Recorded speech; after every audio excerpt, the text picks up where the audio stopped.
In today's video, I'm going to show you a live Power Zero case study where we discuss how you can leverage a 72T as part of a strategy that gets you to the 0% tax bracket in retirement. In today's case study, we have a 50-year-old male, 49-year-old female. Between the two of them, they make $200,000. Lifestyle is $80,000 after tax, so they're living well within their means. They have $163,000 of taxable income. Remember why it's so important that we know what their taxable income is. Because any recommendations that we make that involve liquidating money from their tax-deferred bucket or incurring short-term capital gains for that matter from their, liquidating from their tax-deferred bucket or liquidating from the taxable bucket in a short-term capital gain sort of a way, going to have consequences for them this year. So we need to be prepared to discuss what those consequences are. And remember, the sweet spot in Power Zero planning is what? It is the 22 and the 24% tax bracket. I'm confident that 10 years from now, we will look back at the 22 and 24% tax brackets as good deals of historic proportions. So we want to take advantage of these tax brackets before they go away for good. By the way, if you want to participate in today's webinar, you can do so by way of the question box. All right, let's dig in here. So they've got just shy of $200,000 in their taxable bucket, closing in on $1 million. They actually have exceeded $1 million in their tax-deferred bucket. Nothing happening in their tax-free bucket. By the way, this is not an isolated phenomenon where you come across people that have not a lot going on in taxable. They've really got sucked into this idea that they want to get a tax deduction, okay, versus and then of course postponing the payment of those taxes till a point at some point in the future down the road when we believe the tax rates are likely to be dramatically higher than they are today, and then really nothing happening in the tax-free bucket. This is very common. In fact, does anybody know what percentage of retirement plan balances are in the tax-free bucket? Okay, there's something on the order of $35 trillion in the cumulative retirement balances of Americans across the country. What percentage of that is actually in the tax-free bucket? I'll let you guys punch that into your question box. We can go over that. So in the meantime, let's answer the question. Can Mr. and Mrs. Jones here get to the 0% tax bracket? And really what we're looking for is, are there any recurring streams of income that would show up on their tax return in excess of their standard deduction in retirement? And I don't see anything on here that would prevent them from getting to the 0% tax bracket other than them being on track to have an unduly large balance in their tax-deferred bucket. Remember, what we're looking for is a balance in their tax-deferred bucket that's low enough where required minimum distributions are equal to or less than their standard deduction in retirement, but also low enough that it does not cause Social Security taxation. Remember, your Social Security gets taxed, you run out of money 5 to 7 years faster than people who do not have their Social Security tax. Why? Because where do people get money from to plug the hole in their Social Security? When people have to pay Social Security taxation, where do they get the money from to plug the hole in that Social Security? Yeah, that's right. They take it, they don't go get a job. A lot of people say, yeah, they go get a job at Walmart. That's not what happens.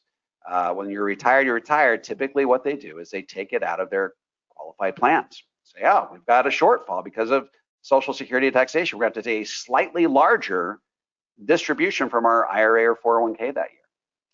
Yeah, so Alex, you got it. They need to take taxable IRA distributions to pay tax on their Social Security. Of course, that act of compensating for Social Security taxation forces them to pay down all their other assets, spend down all their other assets that much faster. And Alex, you also got it very close. It's about 5% of the cumulative IRA balances or cumulative retirement balances in the country are in tax-free buckets. So this is not unusual at all to come across someone that has a disproportionately high amount of money in their tax-deferred bucket, very little going on in the tax-free bucket. And of course, what I always tell people is this is not the end of the world. In fact, you actually played your cards just right. Why? Because chances are you put money into this bucket at a period in time when tax rates were much higher than they are today, got a deduction of those higher rates for doing so. Now have what I believe to be an 8 or 9 year period during which to take advantage of historically low tax rates so you can get those dollars systematically shifted to tax-free. Remember, what's happening in 2026 is not the end of the world. When should we be planning for? What's the real date that we need to be looking for in terms of getting all of this heavy lifting done, getting all of this asset repositioning completed? Yeah, Don, that's exactly right.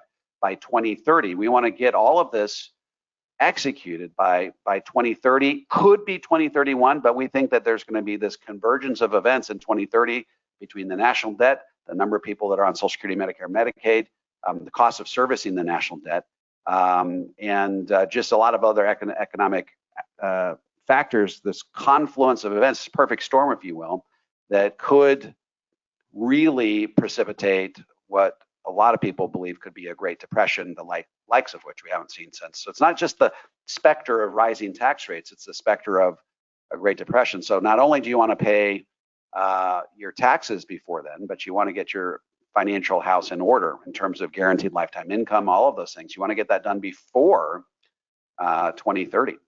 All right. So we talked about, can they get to the 0% tax bracket? They can get to the 0% tax bracket. This is mostly because they don't have any recurring streams of income like a pension, farm income, rental properties, anything like that that would prevent them from getting to the 0% tax bracket. Okay, so Mike is one step ahead of me. What are the, actually, let's talk about the ideal balances in taxable and tax deferred. Anybody want to take a stab at the ideal balances in the taxable and tax deferred? Remember, in the taxable bucket, we want to have about six months worth of basic living expenses. So Jeff is telling me about $40,000 worth of basic living expenses, and that's exactly right. Their taxable after-tax income is $80,000, so we want $40,000 to be in this bucket. Now, they've got about $200,000. This is not the end of the world. We do want to skinny that down, and there's some ways that we can skinny that down that are relatively angst-free. So we'll talk about that here in a minute. But this is not a huge issue. I start to get really concerned if they've got 500,000, $1 million in the taxable bucket, because what happens is when we amortize the inefficiencies in this bucket out over the balance of their lifetimes, and these guys are relatively young, they might have 35 to 40 years yet to live. If they're growing money in this bucket, the least efficient of all of the buckets from a tax perspective, they're going to be paying taxes that are optional, taxes that they're not being constrained to pay. They can get this money shifted out of there into a tax-free environment where they would not be required to pay those taxes. So that's why not only is it inefficient, but it's optional. You can get this money shifted to a place where you don't have to pay taxes. Okay, so ideal balance in the tax deferred bucket. Jeff is already ahead of us here. Richard's saying 0 in tax deferred. We generally would want to have 0 in the tax deferred if we had some sort of a pension, okay, that consumed the standard deduction in retirement. We don't have a pension that would consume the standard deduction in retirement. So this is a pretty easy open and shut case of we want to have basically around $350,000, because what at davemcknight.com, you go to that calculator, what that calculator shows is that generally speaking, if you have a normal amount of Social Security, $350,000 in the tax deferred bucket will be about what is necessary to produce a standard deduction, to produce an RMD that is equal to or less than your standard deduction, but also low enough that it does not cause Social Security taxation. Because remember, 1/2 of your Social Security counts towards your provisional income, and all of your RMDs count towards provisional income. And so we want to keep that below the threshold which causes Social Security taxation. So I'm going to go ahead and put 350,000 in here. That's the ideal balance. So what does that tell us right away? It tells us right away that they have above and beyond the ideal balance. Because remember what we're trying to do here. We're trying to, number one, acknowledge that tax rates in the future are likely to be higher than they are today. I think that we're all aware of that, right? But then second thing we have to do is we have to acknowledge that in a rising tax rate environment, there's a ideal balance to have in your taxable and tax deferred bucket. 40,000 in this case for the taxable bucket, 350. And then, of course, once we acknowledge the ideal balance in these two buckets, we then have to lay out a roadmap that helps us reposition anything above and beyond the ideal balance to tax-free. Of course, we don't do that all at once. We want to do it slowly enough that we don't rise into a tax bracket that gives us heartburn. But we want to do it quickly enough that we get all the heavy lifting done before tax rates go up for good, which we believe is in 2030 or 2031. So at this point, I love discussing the streams of tax-free income that are available to Mr. and Mrs. Jones, because that informs a lot of the strategy and a lot of the moves that we need to make to get them to the 0% tax bracket. So go ahead, Mike's already laid out some of these streams of income, but go ahead and take a few seconds to lay out what you believe are the tax-free streams of income that are available to Mr. and Mrs. Jones in this particular scenario. One of the things that we know that really boggles the mind is they've got nothing in the tax-free bucket, and they've got way more than what the ideal balance is in the taxable bucket. And so, of course, one of the things that really comes to mind is that they should be maximum funding a Roth contribution, okay? Now, as of right now, how much can they, for a 50-year-old male and a 49-year-old female, how much can they put into their Roth IRAs these days? So not the Roth 401k, but the Roth IRA. How much can they put into their Roth IRAs these days? One is over age 50 and one is under age 50. So Richard, you got it. That's exactly right. So 14,000, 7,500 for him, and then 6,500 for her. Of course, next year she'll be able to contribute that extra 1,000, so we'll get up to 15,000 total. So we definitely want to contribute to the Roth IRA. Why? Well, they've got money in their taxable bucket that is languishing there. And if they say, hey, look, the reason we have it there is because we love the liquidity, then what do we say? We say, well, the Roth IRA has 100% liquidity. It's one of the things that makes the Roth IRA really unique. None of the other tax-free streams of income allow you to put the money in and then you take it right back out immediately. So that's great. So the Roth IRA, we want to fund that at 14,000, and next year we'll start funding that at 15,000. And then, of course, if we're trying to skinny down the tax-deferred bucket and get it down to ideal, this is a conflicted investment strategy. They're putting money, he's putting 10%, so he's putting $15,000 per year into his 401k, and she's putting $5,000 per year into her 401k. So as of Secure Act 2.0, not only can they put money into the Roth 401k portion, but they can get the match if they so desire, which I would recommend. They can get the match put into the Roth portion of their 401k as well. So we're going to say the Roth 401k is a definite must here. Okay, so Roth 401k. Any other thoughts? This IRA, remember they're 50 and 49, so he's 50. The husband's got $672,000 in this bucket. Okay, so so what do we do here? Do we just let that grow and compound over time, or is there some way to prevent that IRA from growing? Yeah, Richard says that we should consider doing a 72T, okay? And I think that this is probably an ideal scenario in which we would consider doing a 72T. If we don't do a 72T, we're going to, this IRA will continue to grow and compound over time. So by the time they reach 59 and a half, they'll have to do even larger Roth conversions, okay? And remember, if they're not going to retire for 15 years, by the time they reach, 59 and a half, by the way, they could do a Roth conversion. They just don't have tons of money. They've got some money over here in their taxable bucket with which they could pay for that Roth conversion, or at least pay for the cash. But if they don't want to do that, then the 72T is really the only other way to do it, okay? So the 72T is going to be a way of preventing that IRA from growing, because remember, if they've got $672,000 in there now, by the time they reach retirement, they're going to have much closer to $2 million in there, and that's just the IRA. That's not even talking about all these other assets. So what we want to do is we want to prevent that IRA from growing, and the 72T becomes the principal way by which they can prevent that IRA from growing, okay? Now, will they still have an issue by the time they retire? Yes, because The 72T generally doesn't prevent it growing completely, it just sort of slows the growth of it. So for example, these days you could take out about 5% equal periodic distributions that have to last for at least 5 years or until 59.5, whichever is longer. So that's, that's 5%. If their money is going to grow at 8%, then there's going to be a net 3% growth on there. So it's not the end of the world, but we're probably not going to be able to completely prevent the growth of that IRA, just slow it down. Okay, so the 72T is going to be something that we do with it. And if you take the 672, and these days you can take out about 5%. Okay, so 5% of 672 is what? It's probably on the order of about 32,000, something like that. I don't have my calculator handy, but we definitely want to do a 72T. Sorry, Richard's telling me 33,000. So, so where can we put that money? We've already maxed out our Roth IRAs. We're already putting money into the Roth 401k.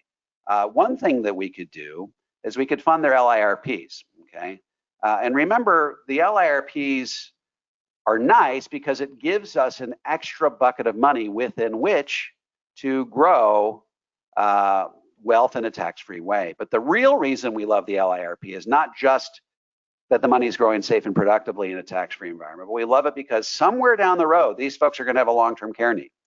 And most people don't love this idea of paying for long-term care insurance, at least not the traditional kind, because they're paying for something they hope they never have to use. But the LIRPs, what they're getting is they're getting a death benefit that doubles as long-term care. In other words, they can receive their death benefit in advance of their death for the purpose of paying for long-term care. And that's what makes the LIRP. You notice everything that we've mentioned so far has different attributes. The Roth is different from the Roth 401k because you can have immediate access to the Roth basis, no penalty. The Roth 401k is great because you get free money from the company. That's an instant return on your investment. It accelerates you towards your retirement goals. The LIRP is tax-free, like these other two, but it has a death benefit that doubles as long-term care. What are the other streams of tax-free income that we're going to be talking about? Well, the 72T allowed us to fund our LIRPs. And by the way, if that gives us $33,000, we might be able to at least pay the tax on the 72T out of the taxable bucket, so we have the full $33,000 to put into the LIRPs.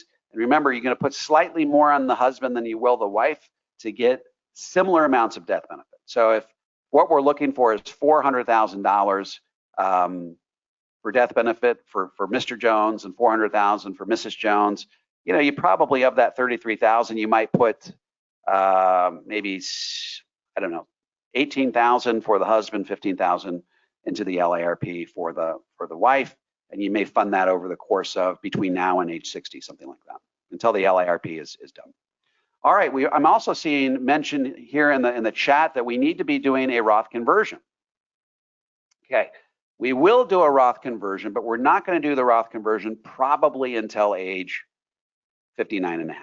Okay, and the reason we need to wait because the 72T is going to be done by then, because once you start it, you got to keep doing it until 59.5, because it's the longer of 5 years or until 59.5. But once we get to 59.5, the 72T is over, and we're going to probably have $1 million in here by then, maybe 800,000. And at that point, we would need to do a Roth conversion. The reason why we can do a Roth conversion then is because we can pay the tax on the Roth conversion right out of the conversion itself. Okay, so the Roth conversion is something we're going to be doing, but it's going to be probably further down the road before we start thinking about that. And of course, what the Roth conversion facilitates is it enables us to get this balance spent down to the ideal balance. Roth conversion really is the workhorse in this entire plan. It's what's going to be able to enable us to get this balance low enough such that our RMDs are going to be tax-free. And of course, that's going to enable our Social Security to potentially be tax-free as well. Jeff has got some recommendations here. Jeff says that we should consider maxing out the 401k contribution on the husband. And Jeff, I'm assuming that that you believe that this couple has some extra money floating around out there, right? So that it's not going towards their lifestyle. We're not asking them to pull back on their lifestyle, quit going out to eat, quit going on vacation, pull back the belt a couple of notches, like I like to say. Yeah, so there may be some extra money floating around out there. Maybe they've been contributing it. Maybe there's a reason why this bucket is as big as it is. Maybe they've got surplus savings going into here, in which case we could certainly max out that Roth 401k. All right, Dave says, if we plan to do Roth conversion after 59.5, isn't that after the 2030 point when taxes are going up significantly? And the answer is yes, yes. And the only thing that you can hope at that point is that because you have all these other sources of tax-free income, it's really tough if they're not retiring until age 65. This is tough because you've got a certain segment of the population who are not planning on retiring or even reaching age 60 until a period in our country when tax rates are likely to be much higher than they are today. But yeah, so you got to ask yourself what your options are, and so you worry about the things that you can control. You don't worry about the things that you can't. But Dave definitely brings up a good point. Will the Roth conversion be an option for them if they're attempting to do Roth conversions at a period in time when a lot of experts are predicting that tax rates are going to be much higher than they are today? So this brings up the possibility that you could say, okay, let's really get aggressive with this Roth conversion, take the money in the taxable bucket, try to pay the tax on that Roth conversion today instead of doing the 72T. So that's an option. But what if we had a situation where we only had $40,000 in the taxable bucket? They were still 50 and 49 respectively. What would you do then? Well, the 72T would be your only option. Okay. So then you say, okay, what would happen to somebody who wanted to do a Roth conversion 10 years from now? You sort of cross your fingers and hope for the best. And this is a classic case of why I tell people that are younger than 50, you have no business putting money into IRAs, 401ks, 403bs, 457s, what have you, because you're going to be retiring after 2030. If you're going to be retired after 2040 or 2050, then the likelihood that your tax rate in the future will be higher than it is today, it's almost a mathematical certainty. So really, for young people, I put out a couple of YouTube shorts on this. Really, young people in a rising tax rate environment, you got no business putting money in IRAs, 401ks, 403bs, 457s. It's got to go into tax-free accounts, okay, in a rising tax rate environment. Okay, Paul says the 72T is a great way to fund an LIRP and not change their lifestyle. So yes, the 72T is going to be killing a lot of birds with one stone. We're preventing that IRA from getting any bigger so that we don't have a bigger tax bomb down the road, and it gives us the ability to fund their LIRPs in the short term. So this is really what we're going for, folks. We've got 6 streams of tax-free income. We love having 6 streams of tax-free income because if the IRS ever legislates one of these streams of tax-free income out of existence, we have all of the other tax-free streams of income that are going to buoy them up. But remember, we do not believe that the government is going to be getting rid of any of these Roth accounts anytime soon. Why are they not going to be getting rid of these Roth accounts anytime soon? Because Roth IRAs are the one thing that the government loves and most Americans love. Government loves it because it gives them tax revenue now so they can get reelected, right? And Americans love it because it protects them from the tax freight train that's bearing down on them. Yeah, so Dave says, if you do a Roth conversion from IRA to Roth prior to 59.5 and need to pay the tax out of the IRA itself, do you pay a 10% penalty on the entire Roth conversion? No, you pay the 10% penalty on the amount that you use to pay the taxes, okay? So let's take an example. Let's say you do a Roth conversion, you've got $500,000 in your Roth conversion. You want to do a $100,000 conversion, you owe, let's just say $30,000 of tax. You have the IRS withhold the tax from the $30,000 or from the $100,000 conversion itself. So you pay the tax out of the IRA itself. That's $30,000 premature distribution. So you would pay tax on $3,000. Now, there may be some people out there that say, hey, I'd rather pay the tax on that $3,000 or pay that $3,000 tax than postpone the payment of that tax till some point further down the road. Hey, if a client told me that they wanted to do that, I'd have them sign a letter saying, look, I fully understand that Dave has explained to me that he's not recommending this, and I am doing this of my own volition, okay? And I would put that on the client's file. Jeff says they have $100,000 in taxable, can fund, can convert up to $100,000 within the 24% tax bracket. Well, they can do more than in the 24. To stay in the 24, they can probably do 200,000. Convert 400,000 over 4 years. Of the 650, you need to reduce the tax deferred bucket. Yeah, I'm not sure if the 100 is enough to pay the tax because they're currently in the 22. So any conversion would be piled on top of that. So they're gonna be paying 22, 20 plus 24, maybe a 23 effective. Throw another 6% per state. So let's just call it 30% tax. So if they did a Roth conversion and they did 200,000 per year, that'd be $60,000 of tax. Yeah, so they might be able to do that, but they'd really be digging into their emergency fund. They'd have to spend that almost down to zero. So Dave says, well, why not do a 72T for much more, pay taxes out of the 72T, and put net funds into LIRP instead of Roth conversion, still going to tax-free LIRP instead of tax-free Roth, but cannot avoid 10% penalty. Yeah, that's what we're doing. That's really what we're suggesting here. We're suggesting that they, do the 72T, don't have the 10% penalty, take that money and put it into their LIRPs, and we're still accomplishing the same thing. We're not doing the Roth conversion and paying the tax out of the Roth conversion, so there's no 10% penalty. So really, the 72T is the star of the show here, right? The 72T is what enables us to get money shifted out of the tax deferred bucket, particularly the IRA, which is going to be the real albatross around their necks once tax rates go up. So the 72T is really what is facilitating a lot of the good that we're doing here, okay?